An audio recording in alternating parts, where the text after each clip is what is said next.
Bonjour, alors voilà, je suis Monsieur X.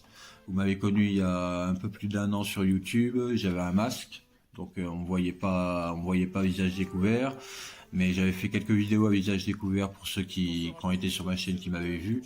Ma vidéo avait été postée sur la chaîne Criminal Lakes qui est sur YouTube, qui est une personne journaliste, je crois, qui est contre le système de la pieuvre, un système le système de la pieuvre, c'est un système de pédocriminalité contre les pédophiles, contre nos enfants qui se font enlever tout petits, moi je me suis fait enlever tout petit. Quand je dis enlevé, c'est arraché à mes parents alors que je ne voulais pas. Quand j'ai été placé dans un système de l'ASE, comme mon ami qui est là, Stéphane, il va vous raconter après son histoire. Mais moi, je tenais à vous refaire un petit récapitulatif de mon histoire. C'est le pédiatre qui s'est frotté à mes fesses il y a 2 heures après la naissance de mon fils. Suite à ça, le pédiatre a tout, à mon avis, programmé. Je sais pas ce qu'il a fait, mais il a alerté le système de l'ASE, les assistantes sociales. Ils se sont déplacés. Ils ont jugé que j'étais trop instable, trop nerveux, pour que je garde mon fils. Alors que si j'étais comme ça, c'est parce qu'il y avait le pédiatre qui, 2 heures après la naissance de mon fils, s'était frotté à mes fesses. Donc c'est quand même horrible. Moi, j'ai subi des trucs pendant mon enfance qui ont fait que ce jour-là, le jour du pédiatre, j'ai été totalement bloqué, paralysé. Je ne savais pas quoi faire, donc je l'ai pas attrapé à la gorge ni rien. Je me suis pas défendu non plus. Peut-être que j'aurais dû, je me le dis là à l'heure actuelle, je me dis peut-être que j'aurais dû, ou peut-être que j'ai bien fait, je ne sais pas, mais voilà, mon ami qui est là, c'est une histoire parallèle à la mienne. Lui aussi, il a subi des choses, il va vous le raconter, et il a dû faire justice lui-même, parce que la justice n'a pas agi. Moi, la justice m'a enlevé mes enfants. Pour l'instant, mes enfants, moi, il leur est rien arrivé. J'espère qu'il n'en arrivera rien, que je pourrai les récupérer dans les plus brefs délais, avec votre aide, si possible, et je le demande avec votre aide, un appel à l'unité, mais pas à la violence, qu'on se rassemble tous, pour qu'il n'arrive pas des choses comme il est arrivé à moi quand j'étais petit, ou à mon ami Stéphane qui est ici. Donc mon ami Stéphane, il lui est arrivé une grave histoire, il va vous le raconter, il a dû faire justice, je le répète lui-même. Moi, la justice, je la fais avec la justice normale, contre l'ASE. J'essaie de me défendre contre eux pour récupérer mes enfants. Ils ont voulu me retirer mon titre paternel, c'est-à-dire l'autorité paternelle, mes droits, tout ça envers mes enfants. Ils ont voulu me retirer ça il y a quelques jours en arrière, il y a 1 mois en arrière. Ça n'a pas pu être fait, heureusement. Parce qu'ils n'avaient pas assez de choses pour m'incriminer. Ils n'avaient absolument rien, même, je dirais, parce que je suis un père correct qui connaît l'éducation de son fils. Enfin, je sais éduquer mon fils, je sais le bien-être qu'il faut pour mon fils, pour mes enfants, parce que j'ai 2 enfants, mais les 2 m'ont été retirés. Donc moi je fais justice avec la justice en espérant les récupérer dans les plus brefs délais, et mon ami Stéphane a dû faire justice lui-même pour une histoire qu'il va vous raconter tout de suite, et c'est très touchant. Vas-y Stéphane. Bonjour, moi c'est Stéphane, 46 ans. Je suis de Mantes, de la Lozère. Voilà, moi ce qui s'est passé, c'est que j'ai bien galéré aussi en étant jeune, étant abandonné par ma mère à l'âge de mes 18 mois. On a été repris par notre géniteur. Enfin, normalement on appelle ça un père, mais on dit un géniteur. Ce qui s'est passé, c'est que de l'âge de nos 6 ans à notre 11 ans, on a été violé à multiples reprises par mon géniteur. Donc j'ai dû faire justice moi-même. Il y a eu moi, mon frère, mes 2 sœurs.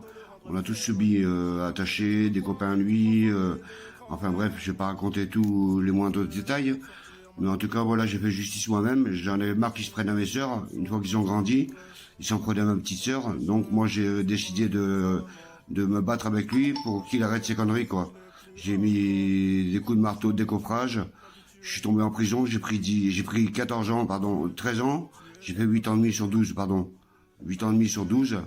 En fait, dans la vie, j'ai fait que des conneries, et à cause de tout ça, ben, j'ai fait que des conneries. Je me suis trouvé dans les foyers, famille d'accueil, pouponnière, internat.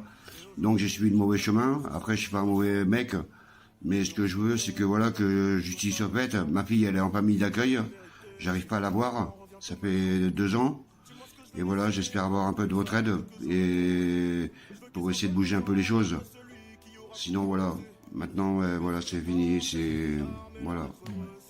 Donc voilà, comme il vous l'a dit, il a dû faire justice lui-même. C'est quand même, enfin, c'est dur d'en arriver là.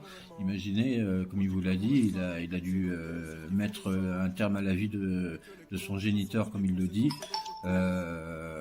parce que la justice n'a rien fait, parce que voilà, donc il a été placé ensuite, il est victime, hein, victime de son géniteur, victime de son grand-père qui lui a fait des incestes aussi, Mon grand-père, ouais. sa sœur, enfin tout ça. Et après, malheureusement, il est incarcéré pour avoir fait justice lui-même. Il est incarcéré, donc il a une double sanction. Ça a dû être très dur pour Stéphane. Ça a dû être très dur parce que comprenez voilà, enfin c'est voilà. Donc encore une fois, on en revient au début. Ça démarre de quoi? Ça démarre de, on enlève nos enfants, on les place dans des foyers et après on voit ce qui va en devenir. Malheureusement, il y a des enfants qui ne subissent pas de choses, heureusement. Il y a d'autres enfants qui, malheureusement, suivent un chemin très difficile, très dur, que je ne souhaite pas pour nos enfants, pour mes enfants en tout cas, je ne souhaite absolument pas. Je ne souhaite pas pour vos enfants qui sont placés, vous qui êtes victimes aussi du système de l'ASE, vous qui vous êtes fait enlever vos enfants aussi par ce système-là. Donc je ne vous le souhaite pas. Si vos enfants, tout ça, sont placés, tout ça, s'il vous plaît, entendez l'appel à l'unité que je fais et qu'on se rassemble tous. Voilà, vous pouvez en parler à Criminal Lakes sur sa chaîne, parlez-lui de Monsieur X qui veut faire un appel à l'unité, mais il faut vraiment qu'on se rassemble tous, parce que des histoires comme ça, on peut pas continuer à en entendre indéfiniment, c'est pas possible. Nos enfants peuvent pas subir des choses comme ça. Nous, en tant que parents, on peut pas continuer à subir le manque de nos enfants, à continuer à subir ces injustices. Donc je le dis, s'il vous plaît, un appel à l'unité. Je referai une vidéo pour d'autres explications. En attendant, courage à tous et voilà, bonne chance.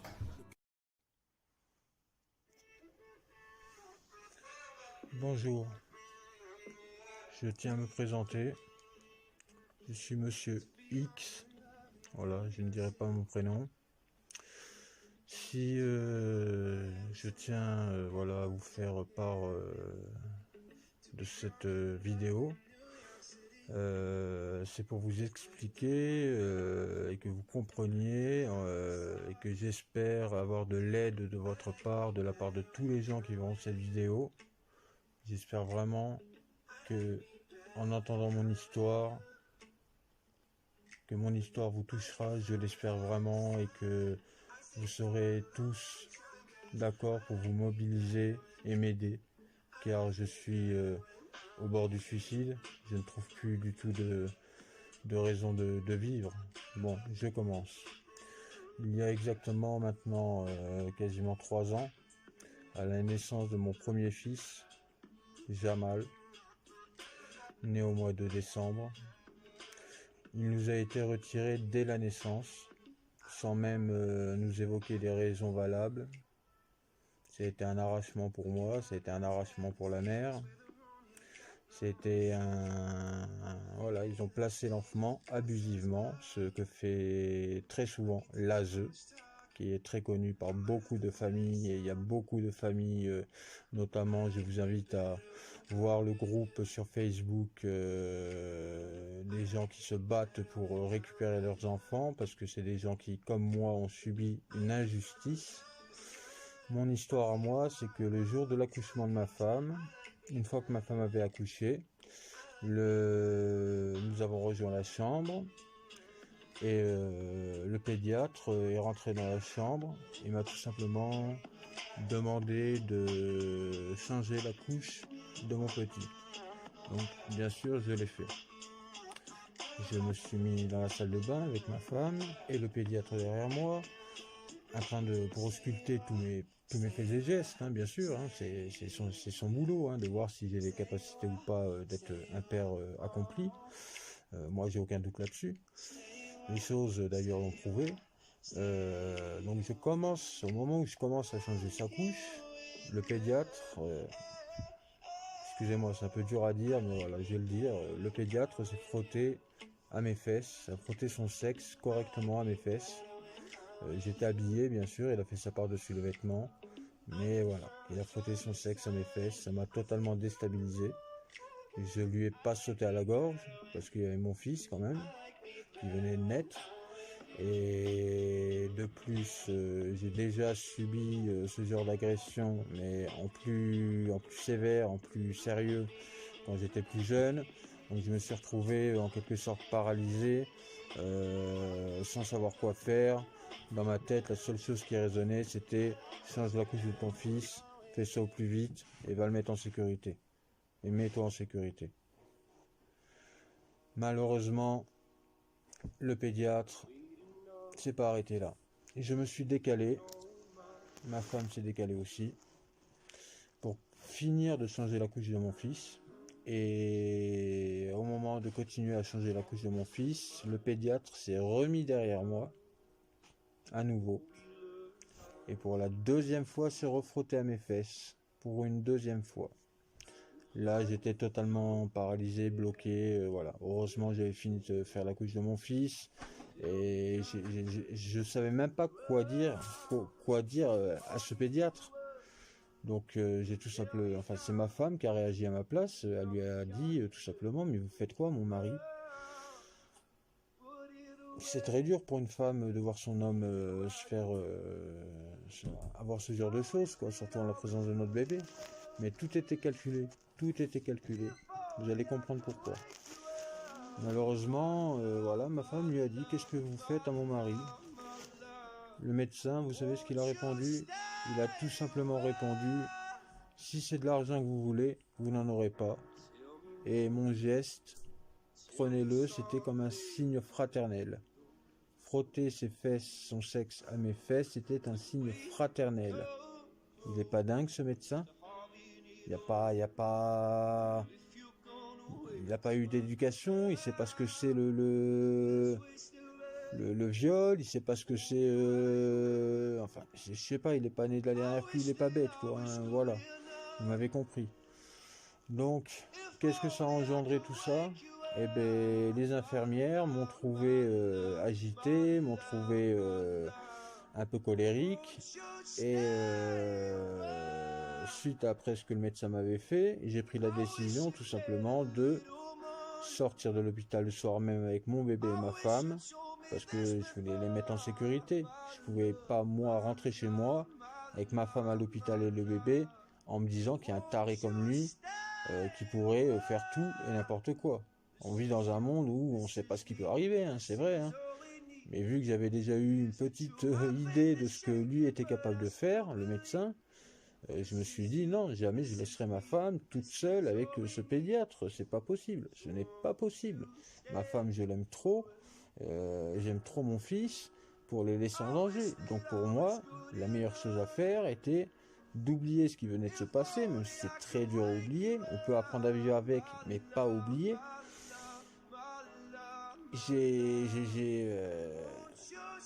Désolé, excusez-moi, ça me perturbe beaucoup parce que vraiment, c'est dur. On n'a pas nos enfants depuis maintenant presque 3 ans pour un et enfin voilà.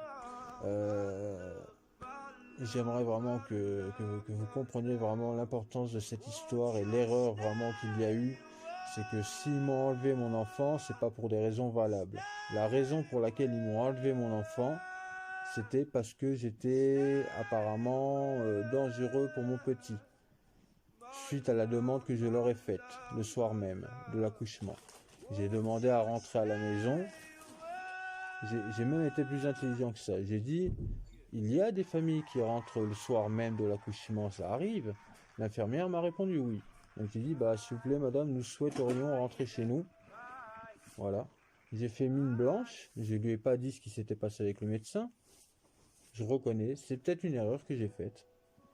J'aurais peut-être dû lui dire ce que le médecin m'avait fait. Elle aurait compris pourquoi j'étais agité et pourquoi je voulais rentrer.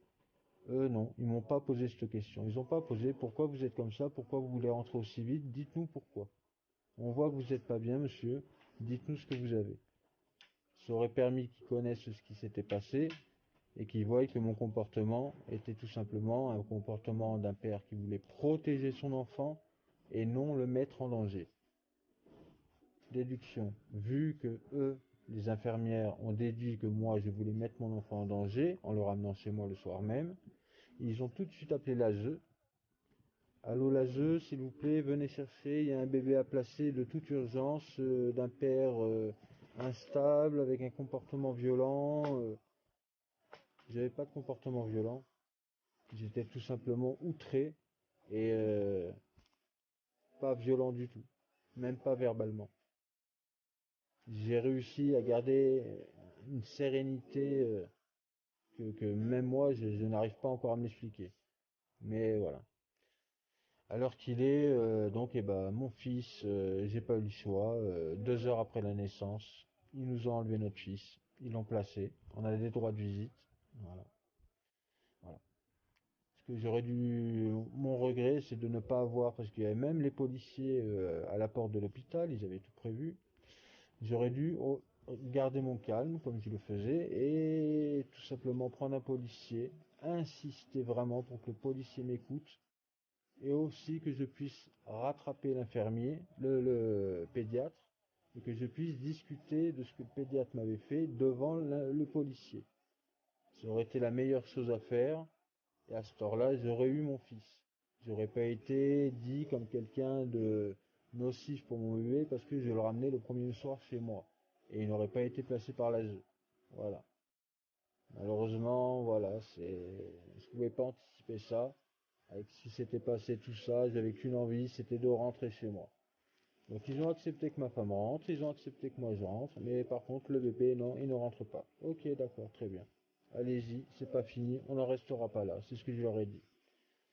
Sur Facebook, nous sommes un groupe de environ 1200-1300 personnes qui se battons tous pour la même cause, c'est-à-dire les placements abusifs des enfants en bas âge. Il y en a de plus en plus, ça devient grave. Il faut vraiment faire quelque chose. Il faut vraiment euh, que, que, il faut vraiment que les gens se mobilisent afin que ça fasse du bruit et qu'on nous rende nos enfants. Pour les personnes à qui c'est vraiment un abus.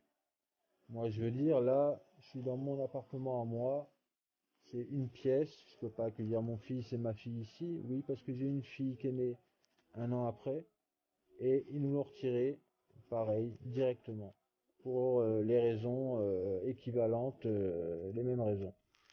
Parce que voilà, quand on est jugé une fois, hein, quand on est jugé un peu une fois impulsif ou colérique, tout ça, ça nous met une étiquette, et l'étiquette, malheureusement, c'est dur de l'enlever.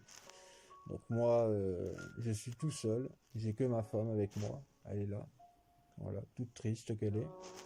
J'ai que ma femme avec moi, on n'a pas nos enfants avec nous, ils sont en bas âge. Mon fils, chaque fois qu'il me voit, parce qu'on a des droits de visite, je vois mon fils une demi-heure seulement le mercredi tous les 15 jours. Vous imaginez comment c'est pour un père? Et ma fille, je la vois pareil tous les mercredis, tous les 15 jours. Donc c'est très dur pour moi, très très très très dur pour moi. Je pense même des fois au suicide. Je pense à des choses qui sont pas vraiment pas cool du tout. Mais c'est que je ne vois plus comment faire, comment rétablir l'ordre des choses, comment rétablir la vérité. La policière, à propos des attouchements que le pédiatre m'avait fait, la policière m'a rappelé au bout de 2 ans pour me demander bonjour monsieur, je me permets de vous appeler pour savoir la version que vous avez. Madame, excusez-moi, j'ai pas envie de parler, au revoir. j'ai raccroché. C'était pas le moment pour moi de parler tout de suite, de reparler tout de suite de cette histoire.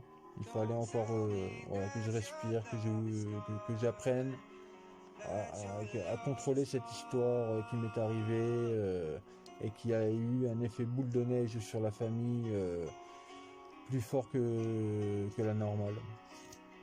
Qui a réussi à mettre en place un placement abusif. Merci l'ASE. L'ASE est un service, vous connaissez, hein, d'aide sociale à l'enfance. Mais l'ASE, si vous vous renseignez sur Internet, vous verrez qu'il y a beaucoup de familles dont leurs enfants sont placés sans raison, abusivement, pour un rien. Les enfants pleurent de tout ce qu'ils peuvent. C'est une honte de voir ça en France. Nous avons des droits, nous avons des devoirs, bien sûr, à respecter. Je pense pas être une personne irresponsable. Je pense être quelqu'un de terre à terre et qui sait ce qu'il veut dans la vie. Et là, à l'heure actuelle, ce que je veux, c'est ma famille, au plus vite. Parce que mon gamin, quand il aura 10 ans, c'est pas à papa qui se sera identifié, il se sera identifié à ce qu'il aura pu réussir à s'identifier. Comment je peux savoir tout ça? C'est que ce que vit mon fils, moi, je l'ai vécu. J'ai été un enfant maltraité, j'ai été un enfant cabossé dès l'âge de 1 an. J'ai été un enfant, à 1 an, mon père m'a attrapé, m'a jeté par terre, j'étais bleu, violet des ecchymoses de la tête aux pieds. C'était triste à voir. Ma mère a voulu rentrer dans la chambre et mon père lui a mis un grand coup de poing qui lui a cassé la mâchoire et les dents et des côtes afin qu'elle ne rentre pas dans la chambre. Tout ce qu'elle a eu le temps de voir avant que la porte ferme, c'est moi en train de voler par terre. Mon père m'a jeté par terre, j'avais 1 an, 1 an et demi. Il m'a jeté par terre, j'étais tout bleu et voilà. Mais on n'a pas retiré les enfants à Jamal, hein, à mon père. Hein. Là, on n'a pas retiré les enfants. Non, non. Une famille de gitans, elle est à Perpignan, elle est dans le sud, où il y a les grandes familles. Regardez comment ça se passe. Si on leur retire leurs enfants, disons quelques jours après, ils les récupèrent. Parce que l'union fait la force, et tout simplement parce qu'ils vont pas se frotter aux gitans, parce qu'ils savent très bien que s'ils enlèvent un enfant à une famille, ben c'est 10 000 caravanes qu'ils vont avoir devant leur bureau. Pour ça qu'ils ne le font pas. Donc je ne fais pas un appel à la haine. Je répète, cette vidéo n'est pas un appel à la haine. C'est un appel à l'aide. J'aimerais que vous puissiez vous mobiliser en faisant ce que vous pouvez, ce que vous pourrez faire. Un petit peu, c'est énorme pour moi. Si vous likez ma vidéo énormément de fois, n'hésitez pas à déposer des commentaires et à liker ma vidéo. Moi, ça ne me rendra que du bonheur et ça me donnera envie d'avancer. N'hésitez pas à m'apporter des idées de comment je pourrais mettre les choses en place pour que la roue se mette à retourner dans le bon sens. Parce que bon, ça m'embêterait de devoir me foutre en l'air parce que j'en ai jusque là. Ma femme aussi. Et que c'est ça sans cesse. C'est de l'acharnement. Ce qu'ils nous ont fait, ils n'avaient pas le droit de faire ça. Ils n'avaient pas le droit. Le pédiatre, quelques jours après, il ne travaillait plus à l'hôpital. Je trouve ça honteux, pas vous? Donc voilà. Si vous voulez me répondre, mon messenger c'est Crimo RSL. K-R-I-M-O RSL. En détaché. Donc voilà, envoyez-moi des invitations sur Messenger ou Facebook. Faites-moi comprendre que c'est vous avec un message par rapport à la vidéo. Et voilà, je serais ravi de vous parler de cette histoire qui est quand même dure et folle. Hein. Un pédiatre qui se permet de frotter son sexe père d'une de ses patientes, quoi. C'est quand même grave, grave. Donc, si tout comme moi, et je sais que vous êtes beaucoup dans ce cas-là, à avoir eu vos enfants placés abusivement, n'hésitez pas à liker la vidéo, n'hésitez pas à mettre des commentaires, je compte sur vous. Et voilà, je prie pour moi et je prie pour tous ceux qui sont dans ma situation. Ça ne peut plus durer. Nous ne pouvons plus accepter cela. L'union fait la force. Je fais un appel à l'unité. Un appel à l'unité des personnes qui sont dans ma situation. C'est tous ensemble que nous réussirons. Chacun de son côté, on n'y arrive pas. Ou au pire, on y arrive, mais sur des années, des années et des années. Il faut qu'on fasse quelque chose qui ait vraiment une répercussion. Il faut qu'on arrive à trouver une solution pacifique, bien sûr, mais qui nous redonne nos enfants. On arrive à trouver une solution, si c'est pas pour qu'ils nous redonnent nos enfants, ben au moins que ça serve à que ça n'arrive plus, ce genre de choses. Et que ce soit bien contrôlé. Qu'on arrête d'enlever les enfants comme ça pour un rien. Les enfants, ça les perturbe. Mon fils, il a à peine 3 ans, il va déjà à ce qu'on appelle le CMP, Centre médico-psychologique. C'est quand même triste pour un enfant d'à peine 3 ans. Et ma fille, qui a à peine 1 an, qu'est-ce que ça va être quand elle va grandir? Moi, je me doute, hein, j'ai grandi comme ça. Moi, j'ai grandi malheureusement dans la violence. J'ai eu une vie que pas beaucoup de monde aurait aimé avoir, mais c'est comme ça. Maintenant, voilà, depuis mes 30 ans, j'en ai 34, j'ai connu le bonheur pour la première fois de ma vie, c'est ma femme. Ma femme m'a totalement transformé, m'a totalement fait comprendre les choses, voilà. Et je serai prêt à tout pour elle, à tout. Et ma femme, quand je la vois pleurer parce qu'elle n'a pas ses enfants, ou parce qu'elle repense à ce que le pédiatre m'a fait, j'arrive pas à encaisser. Et je serai prêt à remuer ciel et terre pour récupérer mes enfants afin de faire sourire ma femme. À nouveau. Donc si comme moi, vous avez été touché par ce que j'ai raconté, s'il vous plaît, likez. N'hésitez pas à mettre des commentaires. Et vous aussi, mettez des vidéos, parlez. Et s'il y a une personne qui a du pouvoir et qui peut m'aider, n'hésitez pas à me contacter. Voilà. Contactez-moi via Messenger. Donc je répète, c'est Crimo RSL en détaché. Je vous répondrai dans les plus brefs délais. Voilà. Et voilà. Bon, désolé, ça me prend au cœur, les amis. Voilà. Le combat continue. Force à toutes les familles. Force à nous tous. L'ASE ne gagnera pas. L'ASE reprendra le devoir qu'elle a. C'est-à-dire s'occuper des enfants qui sont réellement en danger. Pas s'occuper des enfants qui ne craignent rien, qui vont être heureux. Et on les arrache. Et là, on en fait des malheureux. Stop. Stop aux malheureux. S'il vous plaît, avec moi les gens. Stop aux malheureux de l'ASE. Et oui, aux véritables besoins. Merci. Et au revoir.